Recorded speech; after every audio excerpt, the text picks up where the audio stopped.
Hello and welcome back to Pod Popper's Place. Today I'm working with Kendra's card challenge number 16 and we are featuring super sponsor Gina K Designs. For today's giveaway hop, I will be using sketch number 12 and some small stamps from this wonderful Merry Everything stamp set from Gina K. Because the center circle is the only place I can really do any stamping on for this card sketch, I'm going to be using some of the smaller images from this set. But first I have to figure out how to cut my paper in these different angles so that I can get this card sketch laid out properly. After using a ruler to mark the spots on my paper where I need to cut at, I realize after I cut this first sheet that it does not line up properly. The angles are off and I was supposed to cut from further down to the bottom left corner and I cut to the top right instead. So I make sure to cut this second piece properly and that matches, as you can see, but I have to figure out how I'm going to fix this error I made. Because I'm using some old pattern paper from my stash, I didn't have a lot of pieces to work with here to fix the mistake. So I had this smaller piece of scrap and I'm going to cut that one to fit my top angle the way it needs to be. Once I verify that I get that cut correctly, then I have to figure out what to do about that bottom piece. Because as you can see, since I didn't have a large enough scrap to recut that bottom poinsettia piece, I needed to actually go the opposite direction of what the sketch called for. So I'm trying to fit that in there and I realized that I had actually cut the initial piece at 1 inch rather than 1 1/4 inch as the sketch called for. So I had to recut another bottom piece and because all the other pieces I had cut weren't going to work there. So in order for my layout to be straight as it should be, I had to try that one more time and I was able to finally get the right angles with the right sizes. After cutting out my 2-inch center circle, I'm pulling out the different stamps that I would like to use to try and create a wreath looking layer on my circle. I'm going to use these solid leaves from this set first to create a bottom layer, and as I'm laying those out, trying to figure out how I want these 3 different leaves to kind of work together to form a wreath, I realized I had a stamp wheel that I hadn't yet taken out of the box, and so I wanted to try and use it to do all these layers I needed to do. This was my first look at the stamp wheel and I was a little bit surprised at the size of it. I thought it would be bigger for some reason. And I also thought that the top layer piece that you put your stamps on would be glass for some reason. It is not. It is plastic, which is fine, and it seems to work very well, but it just did take me a little bit by surprise. I began stamping with the largest solid leaf in the set, and I stamped that about 4 times going around the circle on the outside.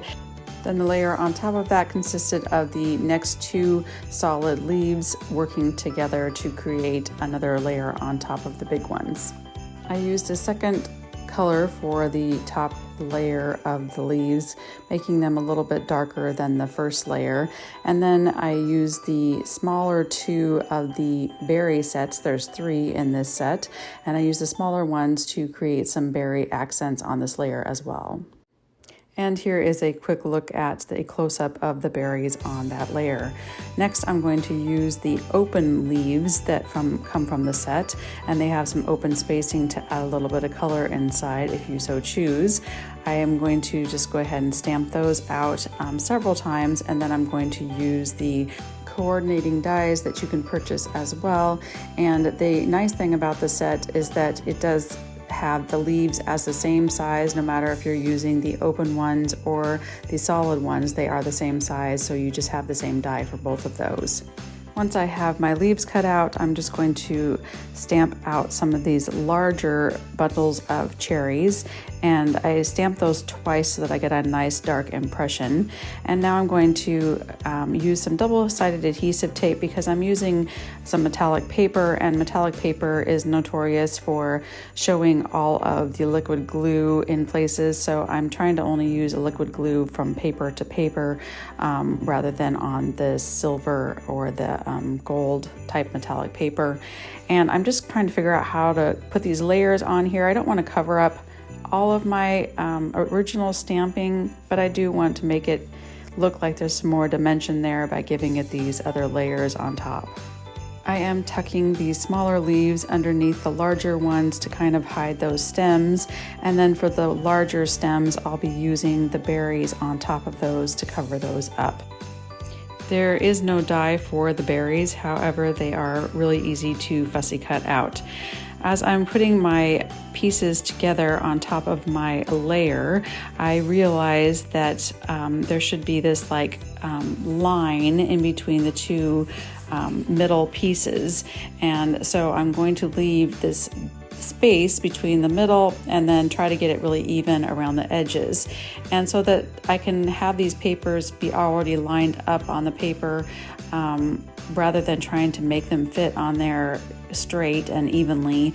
I am taping the back sides with some washi tape just to have them already lined up so it's really easy to put them on. And once again, I do use some double-sided adhesive tape because of the metallic paper. I get my circle put on there, I get everything layered on, and as I cut my card base, I realize something's off. The top and bottom does not have a white part showing for the layer, and that is because I had actually cut my metallic layer as a little bit, 1/4 inch larger than it's supposed to be. So I think in the end you don't really notice it and it's not that big of a deal, but I did mess that area up. And that's why I had such a large gap in the center of my card with that line going across. I decided to add some sparkle to the berries, this sparkle gel and then I wanted to add some white enamel dots. And you didn't see me, I did edit it out, but I had a little fight with my enamel dots, and the enamel dots won, and the white spread on my berries and made quite the mess. So even though I wasn't planning on putting a sentiment on top of this card on the outside, I ended up stamping out the peace and joy. And then I'm going to be using these dies from Pink and Main that Kendra herself created, and use those end pieces of the flags to cut out basically like a stencil or a sentiment strip. And then I turn it around and flip it around to the opposite end just to cut off the very end so that each side has the same nice clean edges and corners. So this is where we say goodbye to my enamel dot mess up and cover those up with my sentiments. And also I just want you to be aware that this is a giveaway hop, so I hope that you will fill out the form in the description box below. I hope we will continue on to see all of the creators in this video hop, and that you would leave a comment saying what you like or did not like about this card. I'd be curious to know if you are going to learn from my mistakes. Please come again soon for more inspiration for Kendra's card challenges.